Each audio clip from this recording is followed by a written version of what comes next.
Hello and welcome to the Metabreakers Podcast, episode number 57. Starring your wonderful hosts, as always, we have meme deck extraordinaire, YouTuber, famous, good-looking fella over there, Warshack in the middle, right there, looking lovely today. Is that a new haircut? Oh my gosh.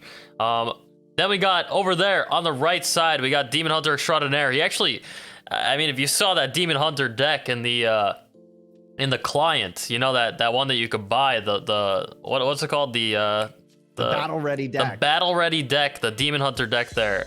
I mean, that was inspired. I mean, I'm pretty sure it was inspired by our very own DracoCatt, Demon Hunter extraordinaire. Welcome to the podcast, everybody, and it's your boy DmoneyGames. Happy Mother's Day to all the mothers out there. I hope you're having a good one. I hope everybody wishes their mother a very happy Mother's Day. And welcome to the podcast, guys. How's it going?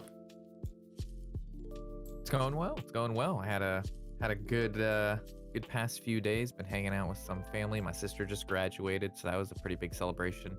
I had a fantastic fillet last night. Oh my god, we went to this steak place and I love fillets. Oh yeah. I went and did catering testing yesterday for my wedding. So we got like a really nice lunch from our caterer who just made us this really fancy food. And so that was pretty sweet. Over the week, I was enjoying getting really into playing OTK Demon Hunter. Getting really degenerate at it and nasty at it. And it was that was pretty fun. It's been really challenging to play Hearthstone and to play that deck every day and talk to chat and just like try to get better and see everything and all the answers and everything available. So I've been watching like a million replays and just trying to focus a lot on the game and my opponent's cards the entire time. It's been fun, despite me not really loving the meta. Did you get a nice TI-84 calculator out and I would say the highlights of getting really nasty with OTK Demon Hunter were I turned 5 lethal. And I believe it was against Boston. So I basically got Illidari Studies into Illidari Studies in the hand into coin Skull on turn 3. And then, it was on turn 3. We coined Skull, which cost 4. And then I hit Il'gynoth and Moarg in my hand after the only other 2 cards I had left were Fellscream Blast and Talented Arcanist. So that meant on turn 5, I just had the full combo that I could kill the person with 30 health. So that was insane. So you're a natural. I know, yeah, it was so good. And then the other highlight that I had was I had the combo in my hand, and then my opponent Elusia'd me, played all the cards and stuff, and I used their palm readings to discover a glide, and then I threw their hand back into the deck, and then drew all their cheap cards, and then played like a little tiny board. And then at the end of that, they didn't have any cards for the rest of the game. And I think I like beat them by smacking them in the face with a Sethic for 3 turns, which was hilarious. So those were my most exciting moments of the week playing OTK Demon Hunter. Thank you for listening. Yeah. Well, yeah, my week has been struggling to have fun with the game, but I mean, still doing. I feel like I'm still been like I was top 50 at one point, so that was pretty nice. But I mean, I'm just so over the meta. I've been playing BGs honestly lately.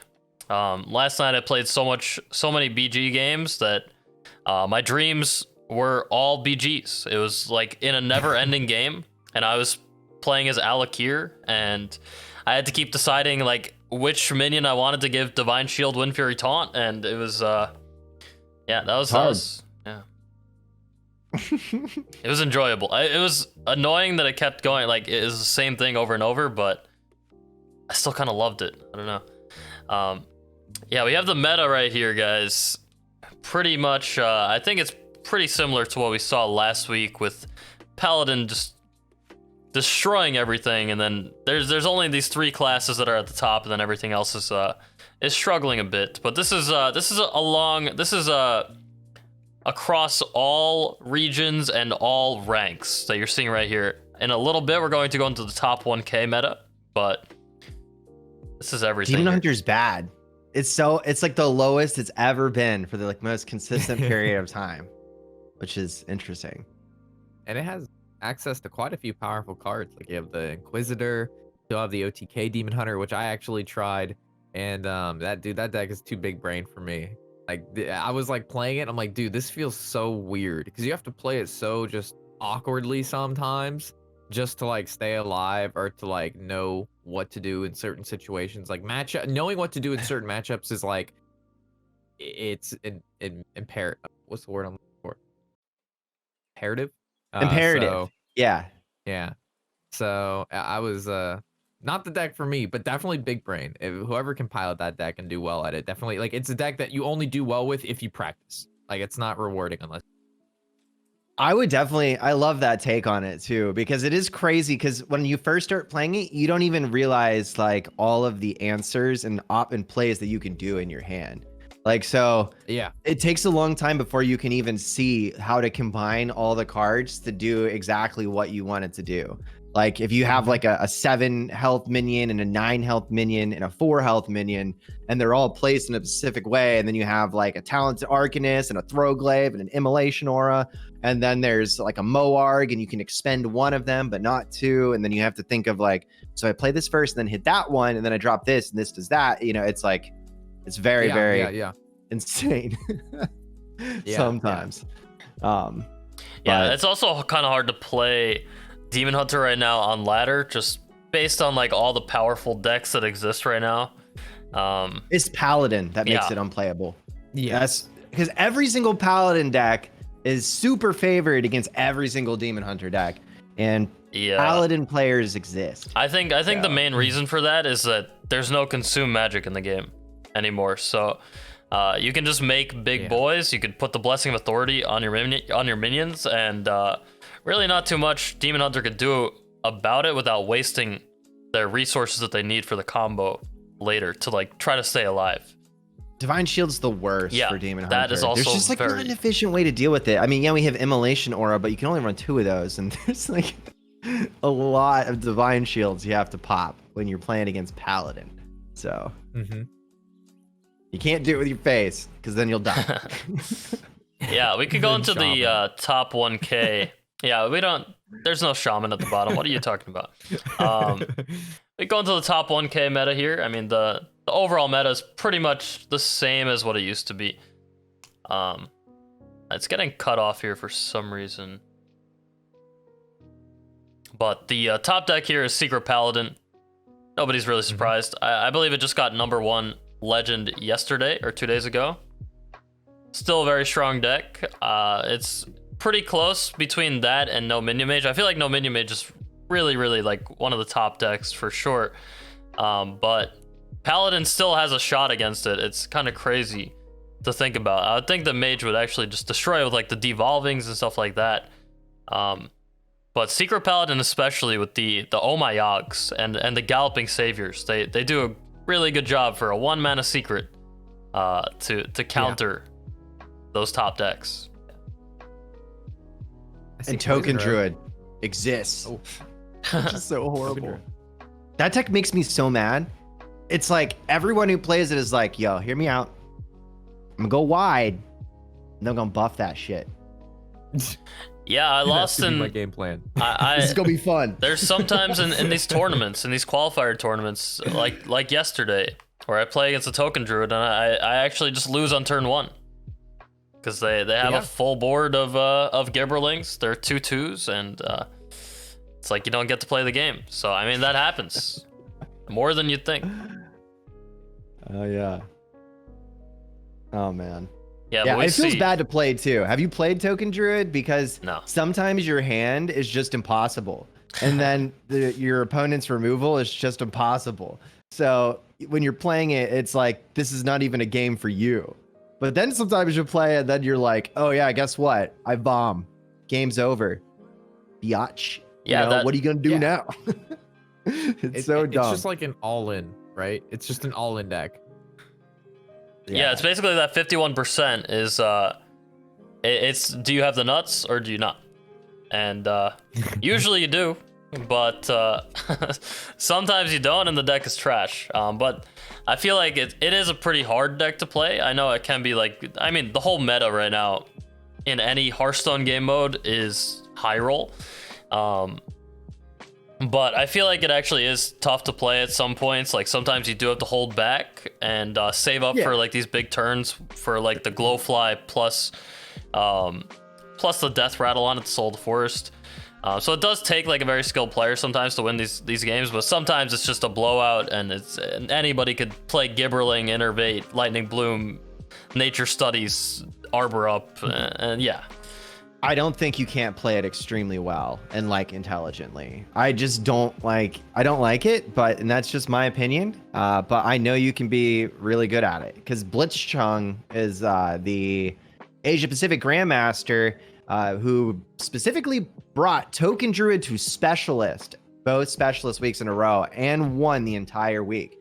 So he basically brought a primary, tertiary, and secondary deck of Token Druid and managed to kick everyone's ass for both series of Specialists.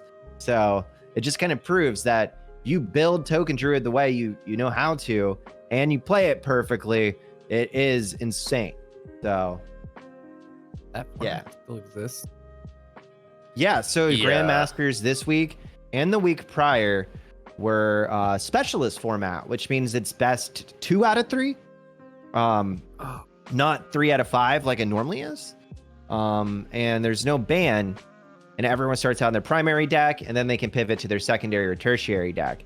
And a lot of the regions brought different specific decks. Like Asia was the only one that had Druids, I believe. And Americas was just like a million Priest Mirrors. Yeah, I heard some not so good things about it. Specialist as a format in general? No, the Priest Mirrors, Specialists and the mirrors and just like the way it was laid out. And plus, with only having 3 matches, like that doesn't account for a lot of the variants Hearthstone can have. You know what I mean? Like that doesn't give you a lot of wiggle room, which is unfortunate. Yeah, but I you heard can't about watch 5 Priest Mirrors. Yeah, The I heard game's about already some taking longer. 40-minute Priest Mirrors, and I don't know if you saw, there was like a tweet that they actually had to split up the VOD for like the YouTube, because they had to split one series into like an hour one and a 40-minute one, and it was the Priest Mirror because it's just yeah. Oh my god. I don't envy those players, but I actually kind of enjoy the Priest Mirror sometimes. It's kind of fun. But yeah, we have 3 Paladin decks at the top here, and there's a lot of stuff that seems like it's too good in the game. I mean, these win rates actually aren't so crazy. Only 52% at the top here. I don't think that's nearly as bad as what it used to be, but still, high roll meta, a lot of overpowered cards, which leads to this tweet that we have here from Alec Dawson. Talking about some changes that are coming. He said, had some great balanced talks over the last few days. 5 nerfs, 10 buffs in next week's patch. Looking to bring up some underperforming classes / archetypes. There's some spicy stuff. That's a lot of changes there. And we don't usually see buffs in patches nowadays. And buffs are things that we need, I think. Like, there's so many things. Like, I mean, you could just look at Shaman. Shaman is in the ground. It's buried alive. It's just not alive. It died. Yeah, it's just dead. It's buried. And I don't think you can make it good. I don't think it's like Really? with buffing cards. The cards would have to have ridiculous stats to make it good. 'Cause Yeah. the deck just doesn't have draw, so you can't. I mean, I guess they could change an effect to give it draw. I don't know, man. Like, Shaman's just not going to be good, or it's going to be horrible to play against. One or the other. yeah, that's my- usually I how was it is, right?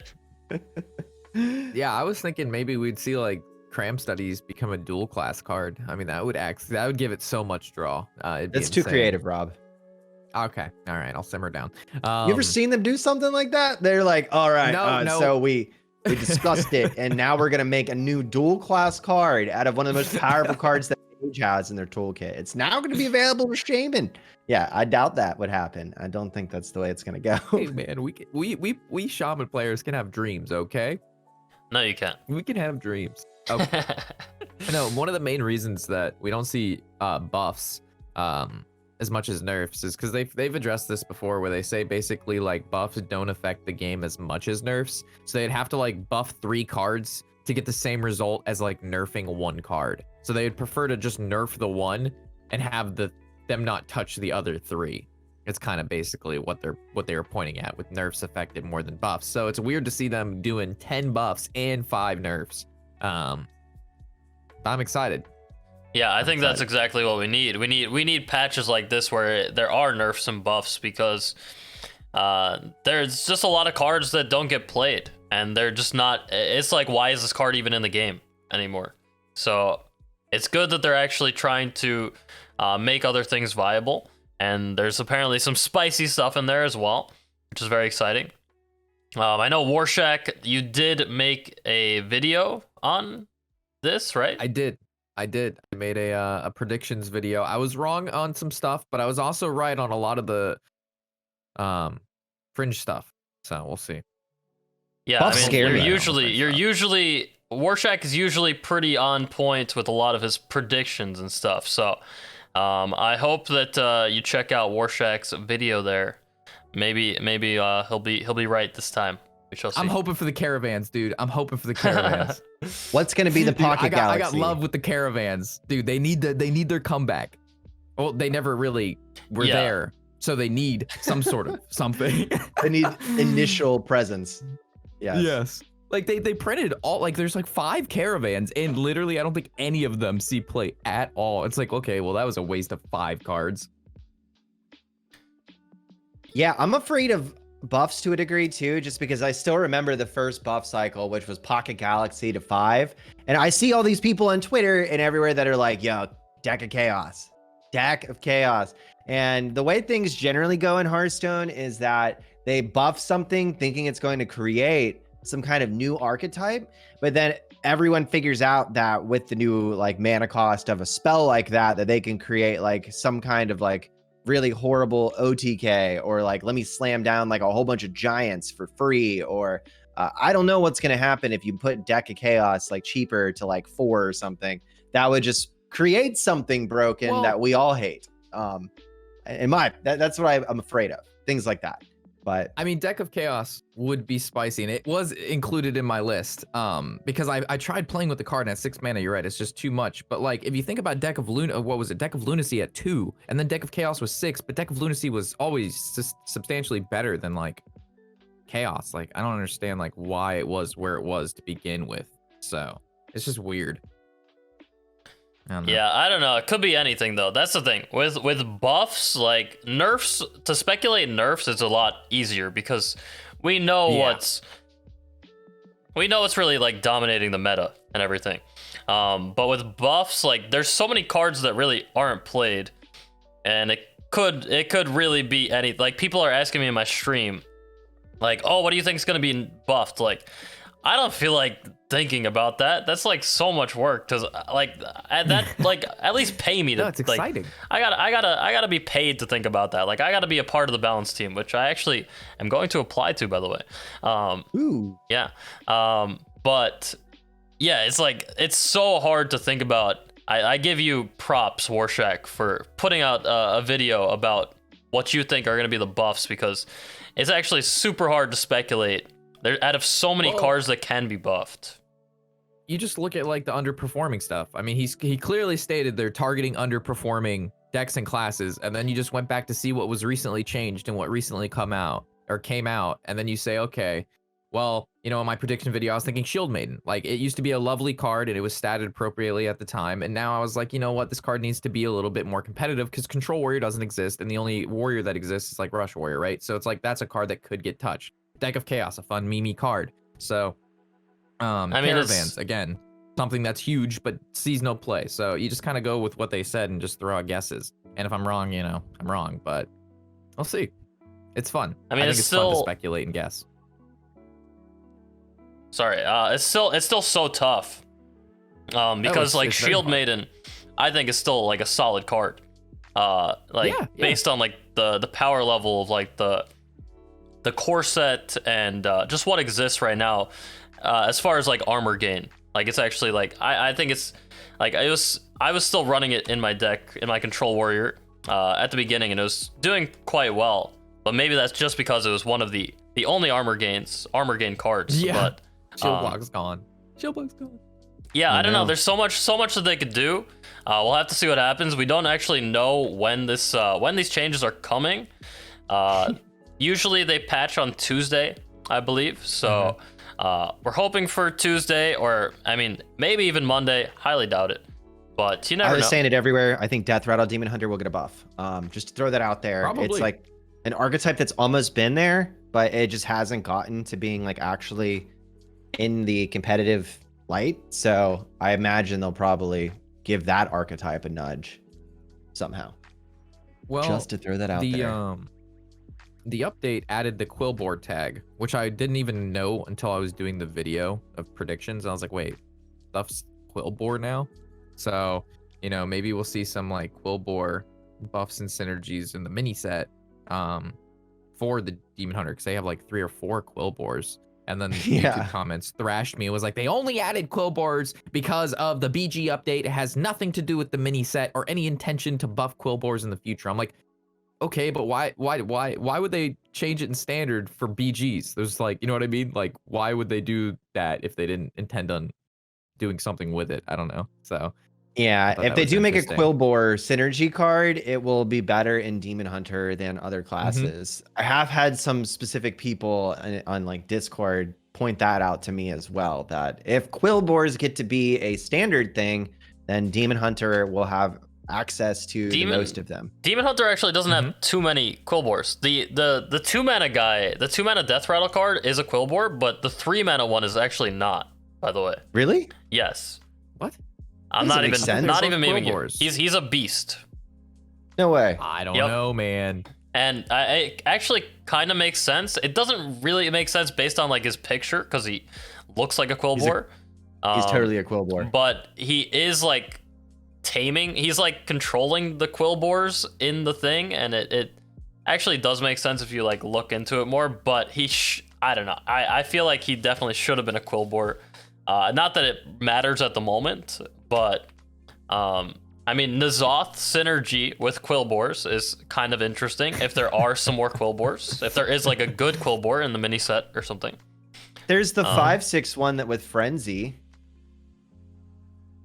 Oh, yeah. Yes, yep. So you could I throw played that him in deck your a little N'Zoth deck. Yeah, he sucks though. But I've tried to make him work. I really have. But doing nothing on your turn, like him doing nothing, is really bad. And then it's actually so easy to play around just by putting down minions. You just play around his frenzy effect. But hey, you never know.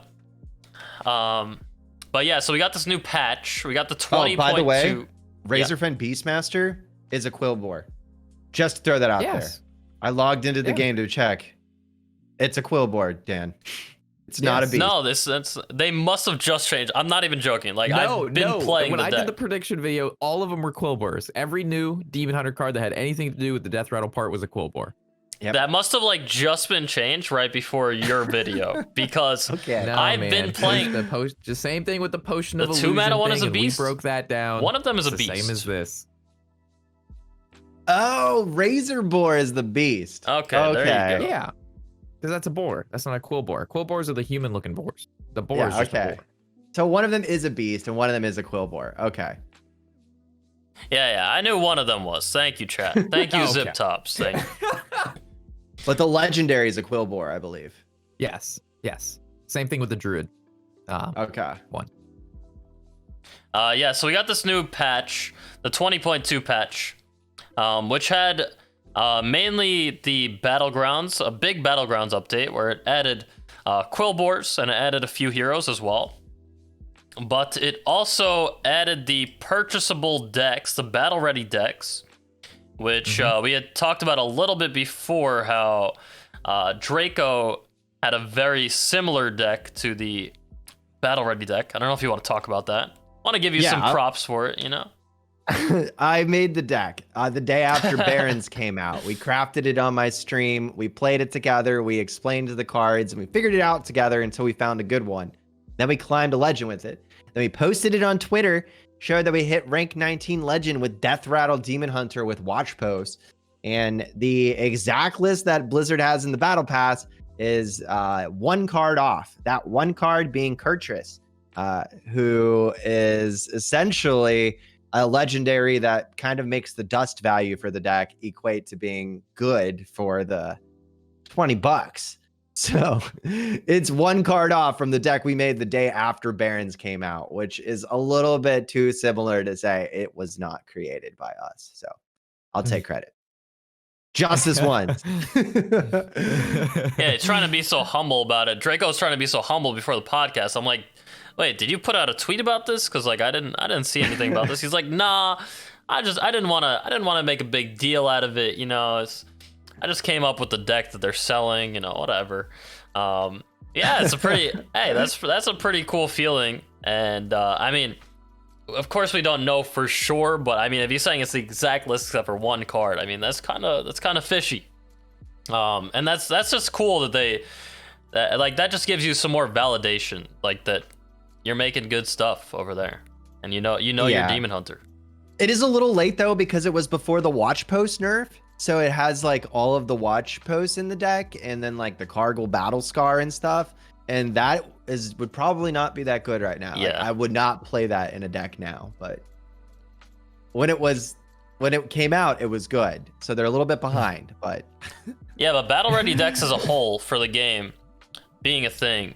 I know some people don't like it. Maybe people that already have a collection, the whole collection. But $20, you're getting extremely good value as opposed to just buying packs. Even buying like bundles with packs. Like this is just really good. These decks are actually solid. I know a lot of YouTubers, probably Warshack has put out a video about battle ready decks as well, I'm assuming. Nope. Okay. Yeah. Well, everybody else did it. So maybe that's why you didn't do it. There's a lot of videos on it. Yeah. But yeah, the decks are like, if you watch any of the videos, like they're solid decks. You can check them out for yourself in game, in the shop, which is also cool. Just like looking at them in the shop is very cool. You can only buy one, which is kind of sad, but makes sense. They don't want to give you so much value. You know, it's Blizzard. But they, yeah, it's really good value, especially for like a player that doesn't want to spend too much money on the game. I think it's amazing for the game. I'm very happy about it, even though I don't want it personally, just because I own all the cards and I have a lot of them golden, because I'm a whale. But really cool. Really happy about that. Yeah. Yeah. And then we have the Battlegrounds. So speaking about Battlegrounds, we have the new Battlegrounds event, the Brawl Event.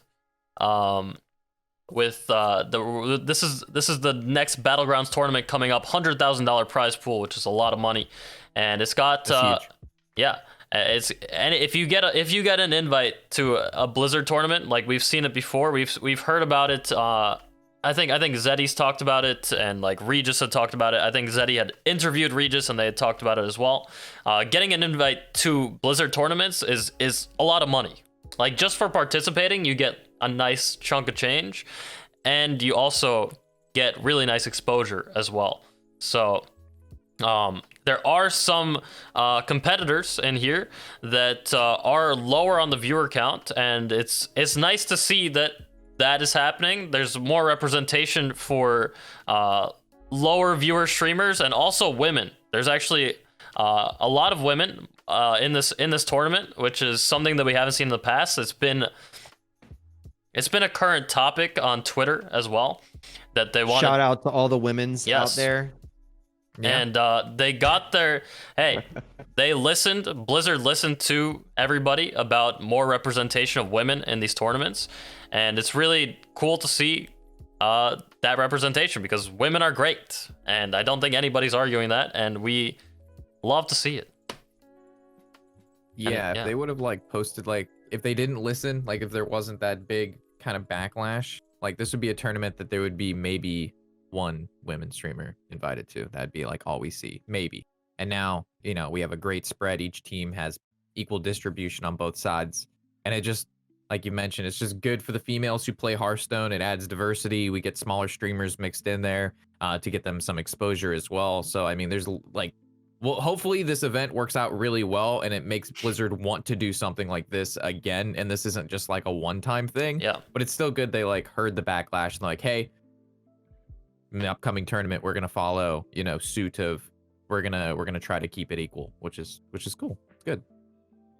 It's awesome. Agreed. Women Yep. OP. And I also I started playing a lot of Battlegrounds recently. Like I talked about it before, how I was playing a lot last night, and then I had dreams about it. I've been enjoying Battlegrounds a lot with the new update with Quillboards. It is pretty high rolly sometimes, and everybody goes Quillboards half the time, but it's pretty fun. I don't know. I'm just having a really fun time playing it, and now seeing that they're getting like some, like they're opening these tournaments up to other streamers, it gives me hope. I don't know if I actually do have hope. Like, I don't know if it's realistic, but I don't know. This, like, seeing just another Battlegrounds tournament in general is getting me kind of hyped up to really try some more in Battlegrounds, to grind it out and try to get to that top 200, and maybe they'll notice me and put me in a tournament. That'll be sick. Yeah, That would be cool. but yes, so we have that, and then we also have the new level 200 skins here. So if you get, for every 200 levels of the Tavern Pass that you complete, you will get to choose from one of these skins, one of these beautiful skins here. So what we wanted to do here, they're all lovely. We wanted to go around the room here and talk about which ones we chose personally. I'll let Warshack go first, and if you want to talk about the skins in general, you can. Whatever. Yeah. So these skins, they all look fairly nice, except a couple of them. A lot of them have a ton of flavors, so whoever obviously made these paid attention to at least WoW enough to pick the tier gear. We have a lot of tier 2 gear being shown here. If you look at the Hunter skin, which I think is fantastic, we've got the crossbow that drops from Dragonwing Lair. It's a best in slot bow. We got the tier 2 on the Hunter as well. That's the full set there, and it looks just so incredibly great. The Druid, in my opinion, that also looks really great. I myself, because I didn't pick the Warrior the last time around, I picked the Rogue because that's what I was maining in WoW Classic, and she had the dagger off of Ragnaros. I went with the Warrior this time because the Warrior's rocking again tier 2. Those are some of the shoulder pads on the Warrior, some of the coolest gear in my opinion. For one of the Warrior tier sets. Plus he has the one-handed Dragon Slayer Quathos one-handed tank sword, which is like a fantastic weapon in WoW Classic, and it's like an iconic super giga OP weapon that looks badass. So I went with the Warrior this time around, but in my opinion, the Warrior, the Hunter, and the Druid have it going on. Interesting. I don't even think the Warrior is super cool at all, but and it's funny to how people have that feeling about like some of them. Like to me, like the Paladin one isn't super interesting, or the Warrior one isn't super interesting. And yeah, obviously I picked the Demon Hunter one just because I love things that are artificial watermelon flavored, and the color palette of the new Illidan really hit that sour watermelon mood. And outside of that, I do think it is one of the cooler Illidan skins. I like using the 1K one a lot, but this one is probably my second favorite one because the one that you got from the Tavern Pass was just cool because of the fire animation, but it looked almost identical to like the OG Illidan skin.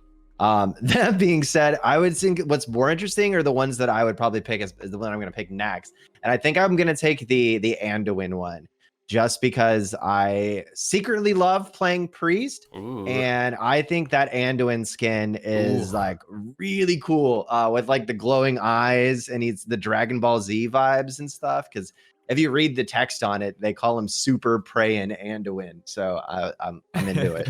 I'm going to take him. Yeah, Anduin's got some really good voice lines as well. He always does. So I mean, Warshack said, right, he prefaced his picks by saying like some of them are not so cool, but I mean everybody It's completely opinionated. Everybody's gonna have their own opinion on this. It's just what you like. There's a right or wrong. I think they're all cool. I think maybe the least cool one is the Paladin one, but I think it'll still look nice in game. I think they did a great job on them. And me personally, I chose the Mage one because I didn't really have that cool of a Mage skin. I mean, I have like a million Mage skins, but I think the Mage skin is just one of the coolest skins in the whole entire game. I do love that Mage skin. Yeah, that is very cool. And the animations in when it's in game, oh man, it's beautiful. It's kind of like, it gives you like an arcade kind of vibe. I don't know. It's just very, very cool. And I also chose the Warlock one as well as my second one, even though I do have N'Zoth, which is one of the coolest skins in the game. Yeah, I thought this Warlock was really cool too. I mean, all these, there's really not a bad choice. I mean, it's whatever you like. You're gonna get a really cool skin either way. And I was very close to choosing the Warrior skin or the Shaman skin. I think they're both really awesome as well. And I think the other skins are cool as well. I think it really depends on like what skins you have beforehand. Cause like I have Sylvanas for Hunter. So I didn't really want to pick the Hunter one, but I do like the Hunter one in general. And I have the level 100 Demon Hunter skin now that I like, and the Battle Pass one as well. So it's like, I don't know. There's a lot of good choices. You can't really go wrong with any choice. It's just basically like, what do you like to play? Paladin's wrong. What do you have? What do you have in your collection? And yeah, really cool skins. Happy that they came out with these. I mean, there's so many skins in the game right now, but that's kind of cool. There's a lot of diversity with what portrait you're playing against, you know? Very cool. And then last topic we have, I do have my not THL. I have my Masters qualifier starting right now, but I have a couple minutes here. We could talk about the secret card back. I don't know if one of you wants to tackle this one. I'll tackle it because I did it. So the actual fact that people were able to figure this out on their own baffles me, especially when you do the Hunter puzzle. The Hunter puzzle honestly took me about like 20 minutes to do meticulously, following the instructions from the people who did it perfectly before. Now, the reason I even wanted to do this puzzle is because this is the card back that was from the card back design competition. So if you guys remember a few podcasts back, we covered this little Hearthstone competition where there were all these fan-drawn and fan-painted card backs. And this is the one that won that contest. And that's kind of why it looks so unique and kind of different in compared to some of them. I mean, I guess some of the Hearthstone card backs do look unique that were designed by Blizzard as well. But I really liked this one. It was one of my favorite ones from the fan contest. So I was excited that it was chosen. And then I was like, okay, yeah, I definitely want to have this. I love the gold and everything like that. But it's totally a commitment to do it. And the fact that anyone was able to solve the problems on their own blows my mind. So GG's to everyone involved with solving this, conundrum, because that's crazy. Yeah, I reckon you guys should do it. Honestly, like on your own time when you're not streaming, if you want to just like grind it out, try it out. It's really interesting. I mean, even if you know it, it still takes a while, right? Or a little while. Yeah, the Hunter one takes a while. And the Maze one takes a while. Like how long is a while? Well, basically it's like, so the way you want to do the Maze one is like there's 3 doors, there's medium, right, and left, and you only have 9 lefts. So in order to look left, you have to go right 3 times without using a left. So basically you have to follow a set of like 100 or 150 instructions of like right, middle, right. And then you delete that on your notepad. You do the next one, which is like right, middle. And you have to keep dragging them to the thing to trade. I don't know with the right door and the middle door. I don't know if this is the right thing. Some language. Yeah, it's. I don't even. You're speaking some crazy language right now. Dude. I'm really bad at puzzles. And it's not hard. It's like, okay, imagine there's 3 minions on your opponent's side of the board, and then you're holding a minion that has unlimited Wind Fury. with unlimited rush wind fury. So you can trade into the middle door or the right door or the left door, and like there's and basically you just trade it as many times as you have to solve the puzzle. So it's like right, middle, right, middle. Sounds like right, a cheat middle, code, middle, bro. right, middle, and you just have to do it like 1,000 times until you get to the end. Press the button. How long does this whole thing take? Like round trip? Yeah, that's like what I'm start saying. to finish. I would say if it's hard for me to do that because when I was going through it, I was preparing for the like in-laws to come visit us. So there were moments where I was like in the middle of a game, and since it's solo, I could just stop playing and it wouldn't continue. I could just walk away. Hour and a half.